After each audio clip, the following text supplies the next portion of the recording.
So, when was the last time you had a tetanus shot? This is a question many adults feel should be directed at children, their parents, or to pregnant women and girls above 15. But the fact is that every adult, male or female, should get that tetanus shot at least once in 10 years. I thought around about now I'm supposed to be worried about malaria or HIV. I didn't know that I'm still prone to those 6 killer diseases. I'm told that when you're pregnant, you should have one, so probably that's when I'll have one. But at the moment, I still don't need to have one. I last had it when I was a baby, but of recent, last year, around June, when I got an accident, that's when I was injected. What they don't know is that every after a decade, they must go back for booster doses instead of waiting to get pregnant or get injuries, which they more often than not brush off as minor. It's clear that immunization plays a very big role in either eradicating or actually controlling tetanus. As in, if a person is immunized repeatedly and gets booster immunizations, then they do not get tetanus. 11-year-old Harriet Nambalira is a victim of neglecting the all-important tetanus shot. She was last immunized as a baby, and when she fell down in April and bruised her hip, she was an easy target for bacteria. The child had a stiffness of the neck, unable to swallow, and the fever was very high, and she had injury of the chest, and she was fitting all the time. Any time you touch her, she could fit like that. It's when we came to Mulago that we were told she had tetanus, but she only came with a minor wound from the village which caused the bacteria. Some of the causes of tetanus include Clostridium tetani, a type of bacteria found in two forms, as a dormant spore or as an active vegetative cell that can multiply. The spores are in soil, dust and animal waste and can survive for many years. However, tetanus can only occur when the spores germinate and become active bacterial cells and release exotoxins. The disease typically follows an acute injury that causes a break in the skin. Most cases start from a puncture wound, laceration, a cut, or an abrasion, a scrape. Other tetanus-prone injuries include frostbite, surgery, childbirth and IV drugs, wounds with devitalized or dead tissue such as burns and crush injuries, or foreign bodies with debris in them. Tetanus may also develop in people who are not immunized against it or have failed to maintain adequate immunity with active booster doses of the vaccine. There are 4 types of tetanus. Local tetanus, which only manifests itself at or near the wound that has been affected, and cephalic tetanus, which affects the brain. The third, neonatal tetanus, NNT, is now common in Uganda and many third world countries. It is a fatal yet preventable disease that accounts for 14% of annual neonatal deaths worldwide.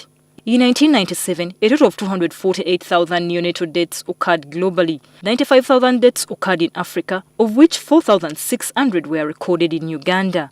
The condition mainly afflicts children less than 1 month old called neonates. This is what has gripped 1-week-old Aisha Nashimbugwe. The mother, Nul Namtebi, used all the wrong things to treat her.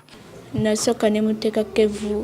first put ash for the umbilical cord to heal, then tried mushrooms as a dewormer and banana sap. I also resorted to tobacco.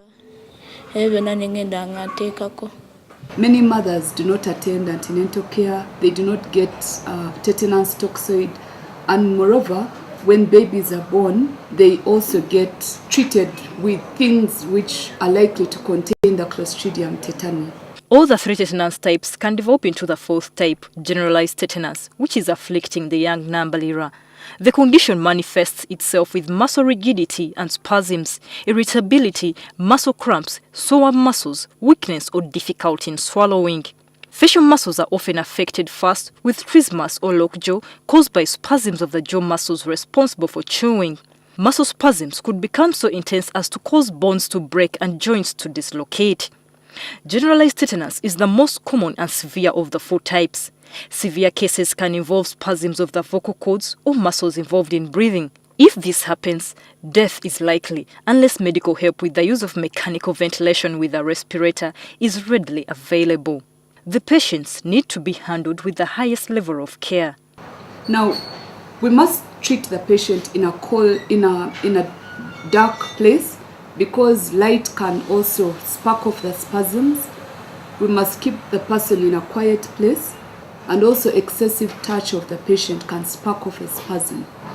Now, even after the patient recovers, they usually recover with disabilities. The best that can be done for them to ensure that physical disability is minimized is to attach them to a physiotherapist who helps them use their limbs. Feeding is restricted to just fluids and preferably those containing proteins. As soon as the patient is relaxed, we must pass a nasogastric tube into the abdomen to make sure that the patient can continue to receive fluid feeds. Otherwise, the other complication would be malnutrition. The patient could die of hunger. That's why usually so mana food deco, that is when it could be swallowing and then another type of feed comes and it can go even in the lungs and it causes a death. Poor diagnosis of tetanus, which is very common, may lead to deaths. It's important for us to make the correct diagnosis because the treatment is specific. Ironically, tetanus is rampant in least developed countries, yet the technology for treating it is common in the developed world.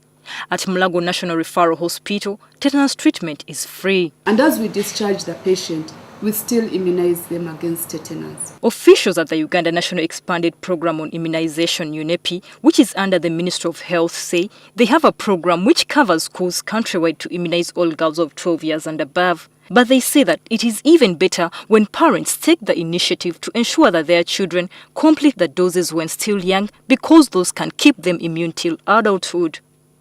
Florence Nalimba, NTV.